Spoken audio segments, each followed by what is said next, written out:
Get ready to be inspired by the great things happening in rural education.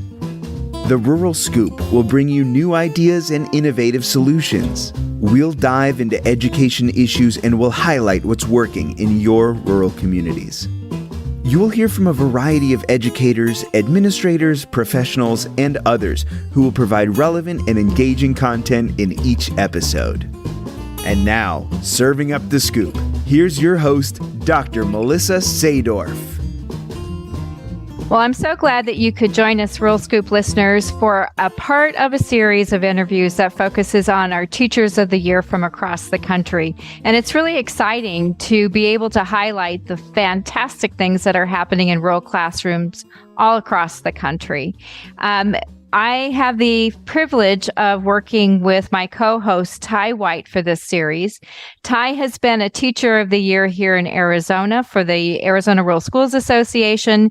He was last year's National Education Association Teacher of the Year.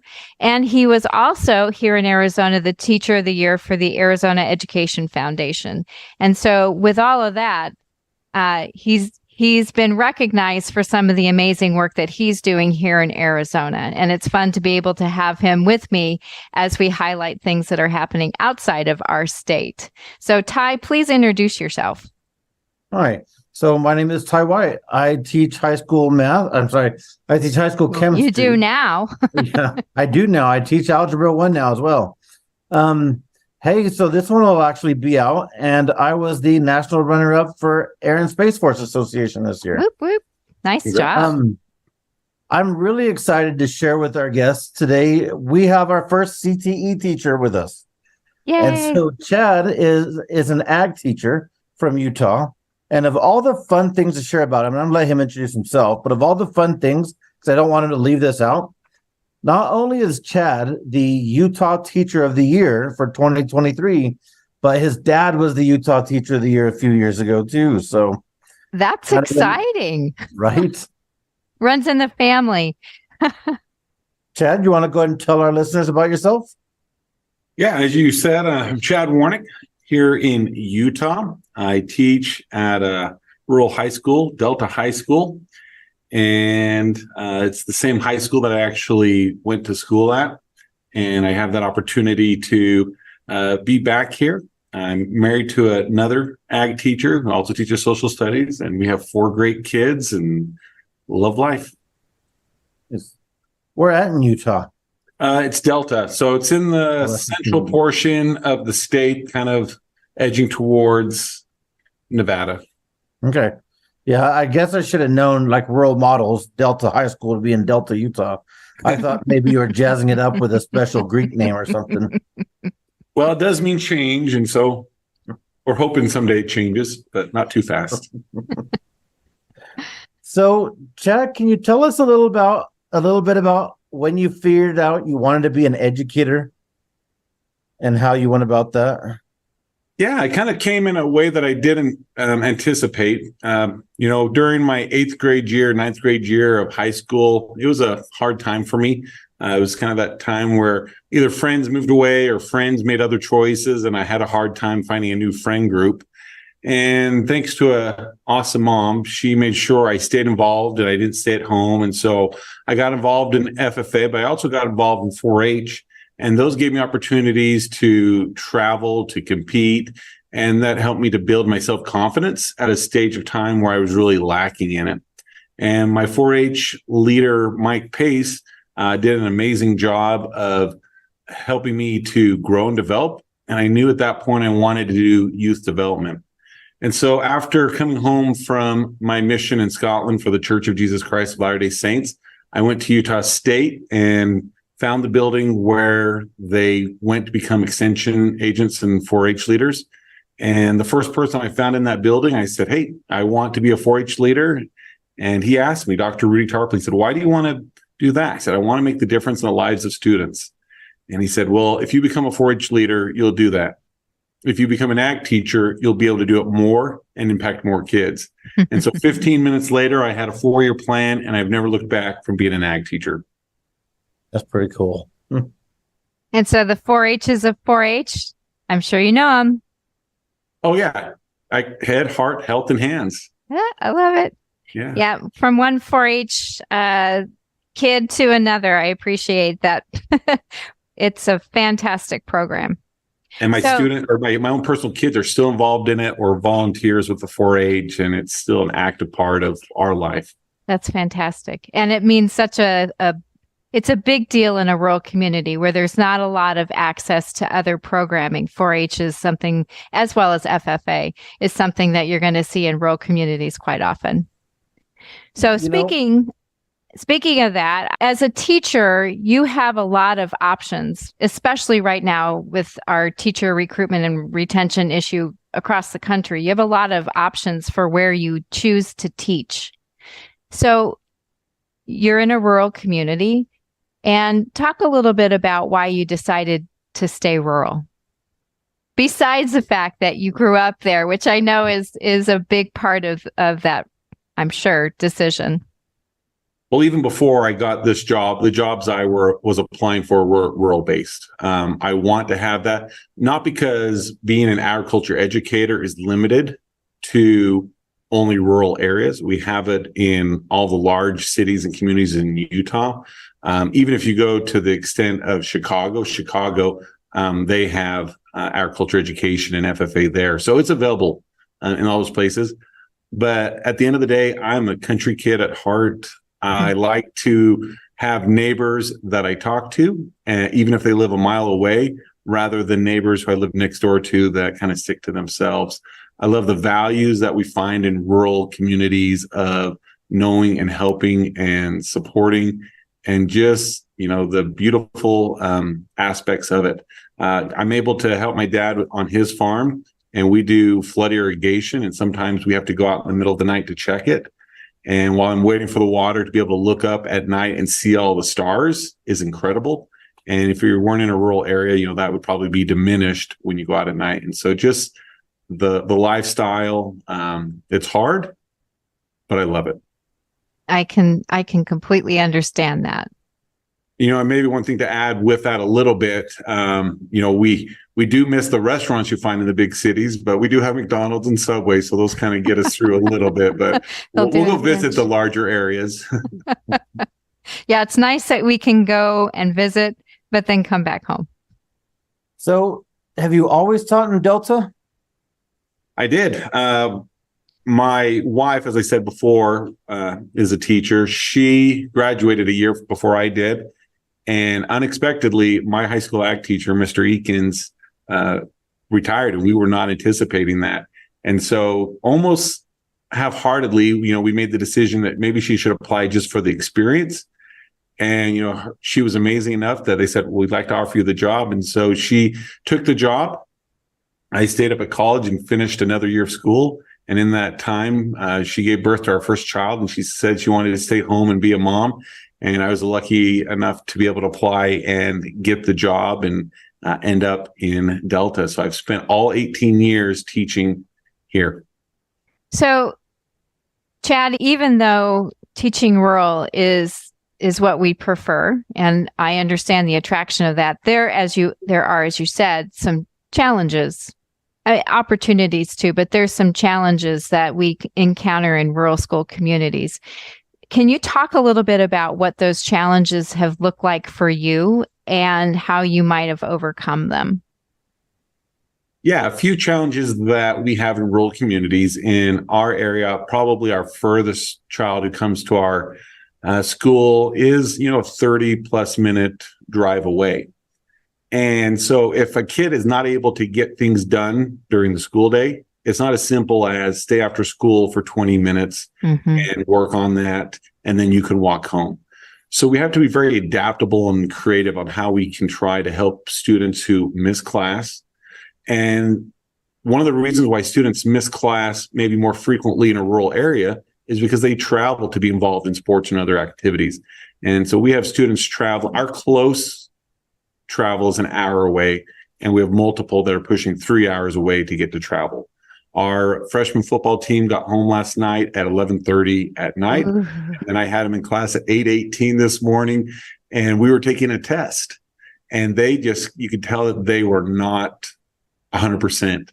And so, we developed a plan on, do your best today, and then let's strategize on what we can do to make sure that on a different day, you can give us your best. And so time and distance are struggles that we have to work with our students all the time to be able to meet. Another nice thing about a rural area is sometimes maybe we have our housing might be cheaper than large and urban areas. But what we find that sometimes we have people moving here because it is cheaper, but that they don't have some of the financial means that you find in a suburban area. And so being able to have kids be involved and having the financial supports to be able to be involved are challenges that we have. When I tell my students that want to be involved in the FFA program, the only reason not to participate is because you don't want to. But money should not be that reason. So we have amazing people in the community that if there's a need, people will step up and help. And so that sense of community helps us address the challenges that come with that financial challenge that comes with so many kids in these areas. Another challenge that we have in this area is, with agriculture, we tend to see somewhat of either immigrant population that comes in.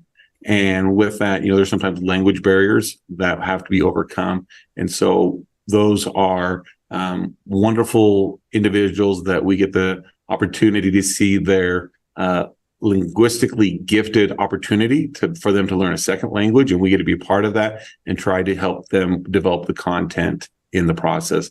So all these are challenges, but if anything's a challenge, then there's usually a reward at the end. I think all these have that. Absolutely.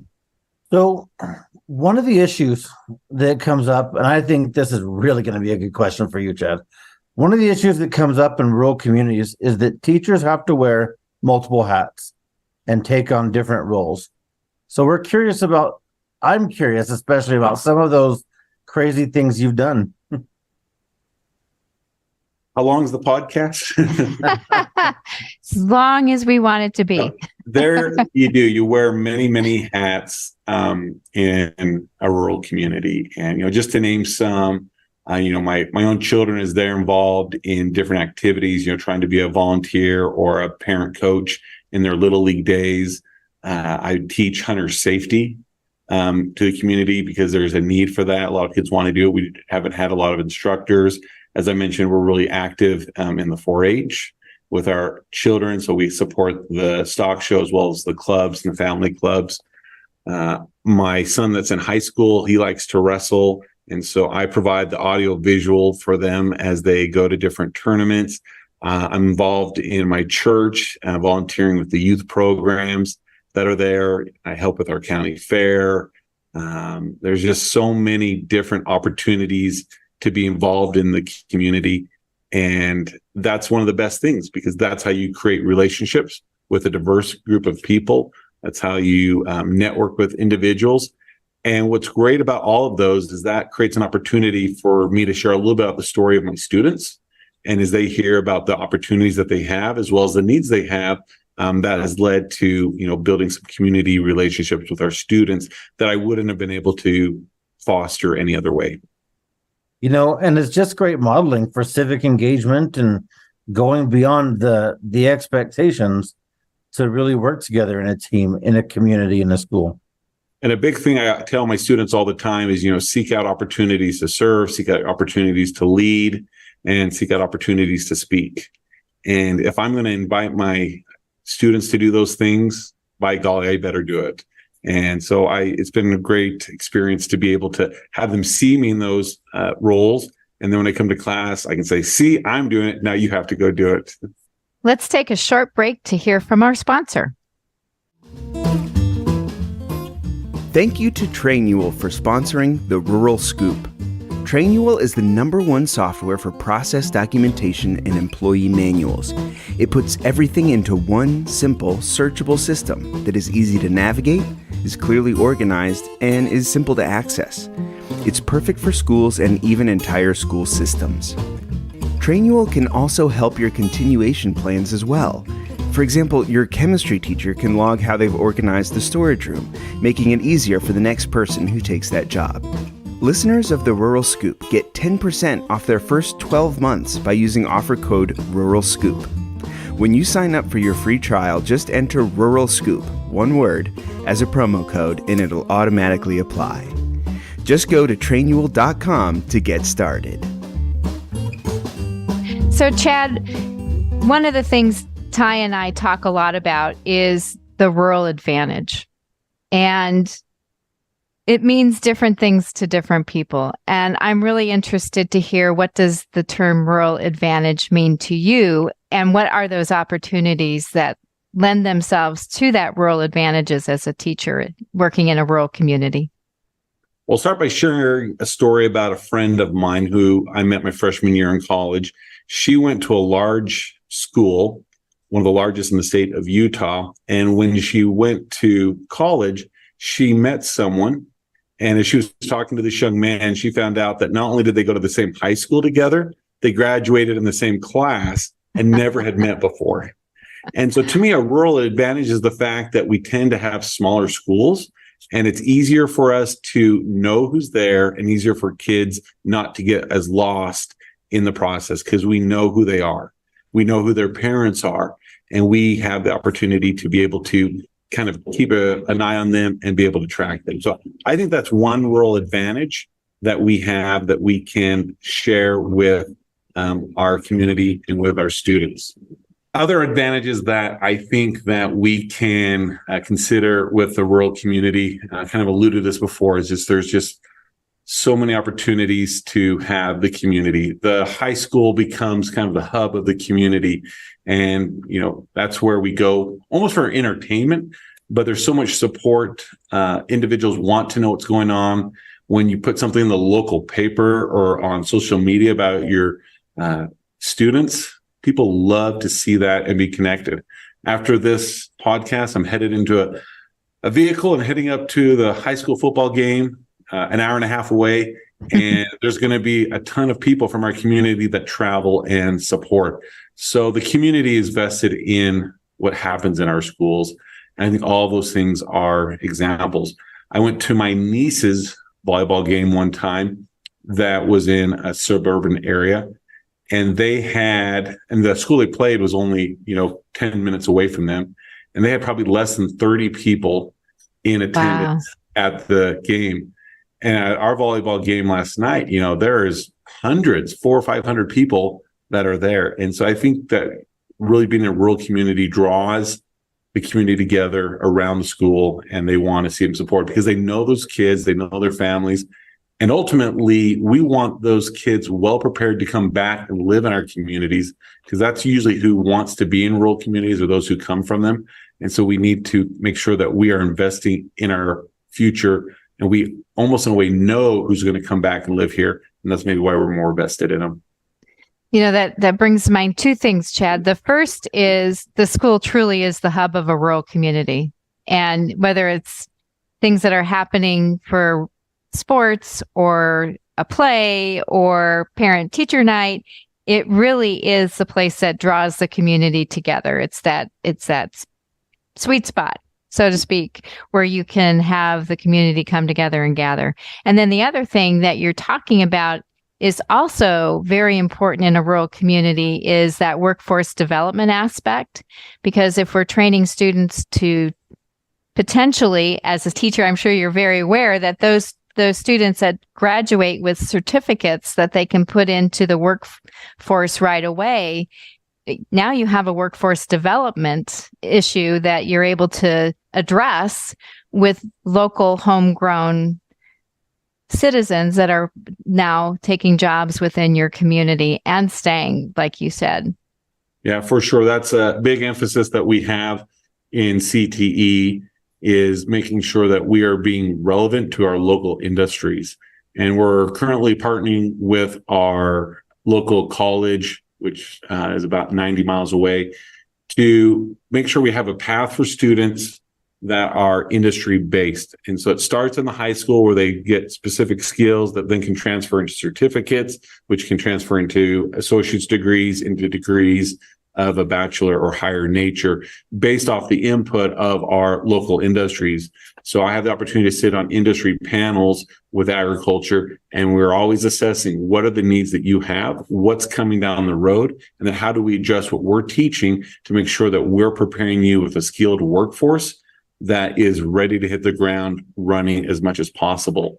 And so we're making sure we do the technical skills that they need, but even to a larger aspect, we're trying to teach them those skills that are harder for people to leave high school with because they're not getting them the same way that they used to, maybe because there's too much technology. So we're trying to make sure that they can have the skills of cooperation, creativity, and critical thinking, communication, those 21st century skills that are often talked about, but then maybe are not intentionally placed into a classroom setting to make sure that we are addressing them so that we really are the answers that the industry needs in preparing their next generation of workers. I think both of those, the way you said it the first time about communities being connected to, and the way you and Dr. Sador both couched it in community needs and jobs, and that we're keeping our people connected to our communities. I've always just sort of seen it as an emotional tie, but I think you've got a better justification for it. When I got to speak at Green Bay last year, I thought a big part of my story was that every person who's graduated from Globe walked through the same building. It's been remodeled, it's been redesigned, it's been grown, but it's always been the same building. And just that part of being rooted in an area gives you that connection to the history. But I can absolutely see what you guys are getting at with the industrial factors and the jobs and what keeps people in a place. Chad, you've already had this question before. When me and Melissa were coming up with these questions for you guys, I thought, every interview I've done has asked this, and I want to hear your guys' answers. What would be like your proudest moment as a teacher, or that aha moment that really said, this is what I was meant to do? I think you almost answered it with the question. It's when students have those aha moments. It's when those students who you see as freshmen, they come in lacking confidence. They don't understand the relevance of what you're teaching. And then they leave with decisive skills that they know that they can immediately go out and use. And those are best shared, maybe not even at graduation or during the school year, but, a few years later when someone sends you a text message and say, hey, by the way, what you did, what you shared, what you taught is impacting me. And being able to just be proud of what each and every one of my students have done. That's what I love so much about social media, in a way that we're able to see the success of our students that maybe our teachers did not get to see us have unless we came back to our communities, because I'm just proud of what they do. Whether they, have their first child, or whether they get to go on a fun adventure that they've always wanted to do, or whether they just find their passion for what they want to do for a job, or if it's nothing else, that they just are going through a job that maybe they don't love, but they're working hard and taking care of their family. So I just am proud of my students. And so when you ask me what I'm proud of my students. And it's so easy to want to stay in education when you have the relationships with students. And I think as a rural teacher in a high school setting, that is even a stronger thing, because most of the students I don't have them for a year. I have them for 4 years. Mm-hmm. And some of them, I don't have them once a year. I have them 2 times or 3 times a year for 3 or 4 years, and really get to know them and feel like the impact is really strong with them of what I'm able to contribute. So, Chad, you're really already answering my question, but I'd like you to continue in that vein and talk about what teachers that are considering where they're going to teach, why should they look at a rural setting as a very good option for where they might want to land? When I consider why teachers should consider rural areas, what I think is a wonderful reason is the investment that the community and parents have in it. you are able to develop those relationships with the students and with their parents. And, I don't ever kick a kid's butt, but if they do something like, hey, your parent said I could kick your butt, you know that, right? They're like, yeah, I know. And you just really know who they are and who they're connected to. And that doesn't mean that everything's perfect. When you live in a small rural community, the closeness means that everyone knows everything. But I think that's also what's valuable. And it's just a great way to live, being able to not face traffic, maybe getting stuck behind a combine is your traffic jam for the day. I'll handle that over stop and go. Knowing that people know who you are and they want to ask you about your classroom, I think that's valuable. And it's just, for me, it's home. I'm in my actual hometown, but when I looked at other communities before I got this job, that was a big thing. Is this a place that we want to raise our families? Yeah, that's a big reason to live in a rural community, because it's still a great way to raise kids. And, for my kids, that's chasing animals or going out and messing around on old farm equipment and just having adventures without having to be stuck inside a home on technology. So I would recommend rural teaching, not just to those who come from a rural area, but for anyone who, wants to get back to a connectiveness with community and outdoors and all those great things. So, Chad, I saw, as a fellow state teacher of the year, that you took a picture, you shared with everybody that little placard that Dr. Jill Biden sent out to us. I'm curious, at the bottom of yours, what did you really talk about being optimistic about this year? What are you looking forward to? Hey, the three things that I put down is, number one, I teach the best students. And if I taught in a different school, I would truly believe that I teach the best students there. And you have to believe that about your kids. Another thing. I know you just justified it. And I know I'm not supposed to cut you off, but I teach the best kids. So you're going to have to erase that. I think we all teach the best kids. I'm not saying that my kids are better than yours, but I definitely know that they're not worse than yours. So we can have equally best. The next thing I put down is utilizing innovative teaching tools. There are so many great tools and technologies and strategies that are always evolving within education. And it's especially important where, as students are evolving, that we keep up with them to keep them engaged in what we're doing. And the reason why I'm optimistic about this year is the building of relationships with the students that I have right now. And I think about the seniors who left last year. And when they came on day one as a freshman, I didn't know who they would be or what they would be like. And now I have a new batch of freshmen, and it's exciting to think about the potential that they have and not knowing who they're going to be or how they're going to get there. But it's going to be a great journey no matter what. So, Chad, is there anything else as we wrap up our conversation that you want to make sure that we highlight or recognize? Well, since I am the first career technical education teacher on this podcast, just the opportunity to highlight the value that the CTE classes have for all students, not just those who are headed towards a trade skill.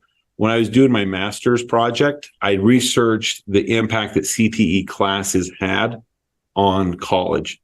And what we found is that students who participated in CTE, one, were admitted at higher rates to college, they were retained at higher rates at college, and they graduated at higher rates in college than those who didn't have CTE. And the more CTE classes they took, the higher those percentages went up. And it's like, I didn't go into the data with that particular study to figure out the reason why, but I think there's a couple of reasons.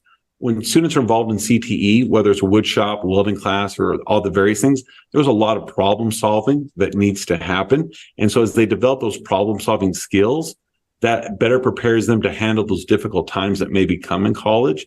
The second thing is, I think they leave with a trade or a skill that's marketable, and that can help them to be able to have a job where they can maybe get a little better pay. And so they're not having to leave schooling in order to seek out employment to just take care of life.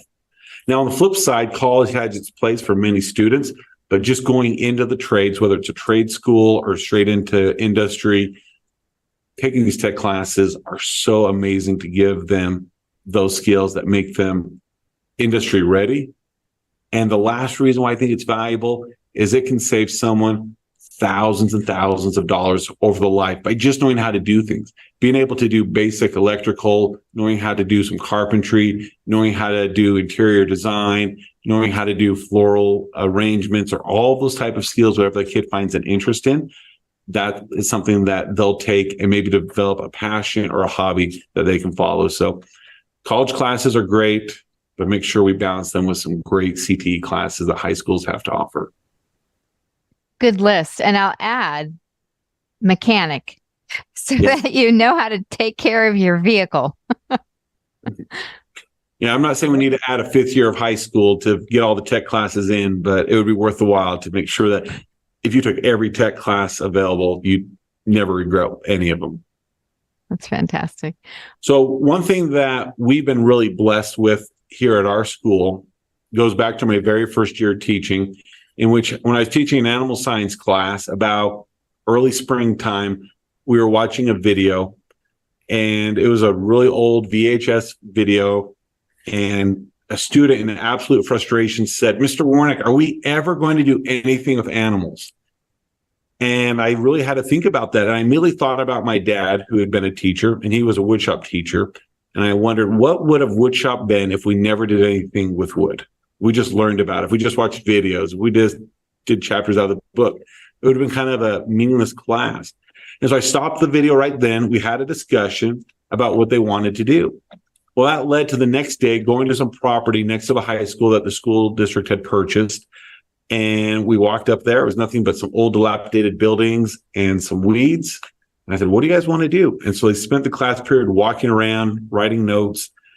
And then they came back to the class and they spent the next week or two creating plans, deciding what animals they wanted to do. They broke up into groups, and then they did class presentations on different species. Well, after it was all done, they voted, decided that they wanted to raise pigs. So they worked on that plan, put it together, went to the school board and said, "We want to raise pigs, and will you give us some money to get started?" And so they asked for twice the amount of money that they needed, because we were afraid that they wouldn't give us any or they'd cut it in half. And after kids presented to the school board, they said, "Yeah, absolutely." And they gave us what we asked for. And so that began our school farm. And so we went up and we put in what would become our pig facility. But even before we had the pig facility done, we just bought 4 panels and bought some pigs and threw them in there so we could start right away raising these animals. And since that time, we have added to it different species.